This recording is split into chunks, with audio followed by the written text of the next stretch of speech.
হয়, আজি আমাৰ গোসাইগাঁও চহৰৰ খুবেই কাষত যি বল্লামগুৰি গাঁও আছে, এই গাঁৱত আমি শুনা পাই ইতিমধ্যে আহিলোঁ ইয়াত যে কিছুমান দুৰ্বৃত্ত তিনিজন ল'ৰা হাতীয়ে লৈ এই গাঁৱত সোমাইছে সন্ধিয়াৰ সময়ত। বৰ্তমানত অনুমান 9টামান বজাত আহিছিল।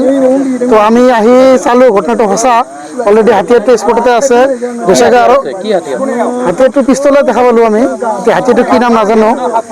তো অলৰেডি গোসাইগাঁও আৰক্ষী আহি তিনিজন ল'ৰাক কৰায়ত্ব কৰি লৈ গৈছে।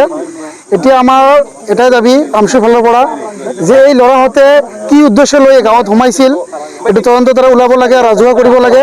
কিয়নো ৰাইজে এনেকৈ দেখা পায়, ৰাইজে আতংক হৈ আছে। আৰু এইটো আতংক হোৱাৰ কথাই যে আজি এই সন্ধিয়াৰ ভাগত যদি হাতীয়ে লৈ ল'ৰা এনেকৈ যুৱক তিনিজনে সোমায় গাঁৱত, গাঁৱৰ ৰাইজে আতংক হোৱাটো স্বাভাৱিক। আৰু মই ভাবোঁ যে পুলিচে যিহেতু অলৰেডি এৰেষ্ট কৰিছে, তদন্ত কৰি ওলাব। আৰু অতি শীঘ্ৰেই ইয়াৰ কি উদ্দেশ্য লৈ মানুহবিলাক আহিছিল, সেইটো আমি বাৰম্বাৰ দাবী উত্থাপন কৰিছোঁ। যি উদ্দেশ্য লৈ আহিছিল, সেই উদ্দেশ্য ৰাজহুৱা কৰিব লাগে।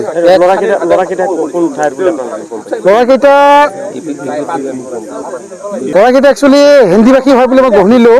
এতিয়া ক'ৰ হয় এইটো ওলোৱা নাই, পুলিচে ওলাব এইখিনিয়ে।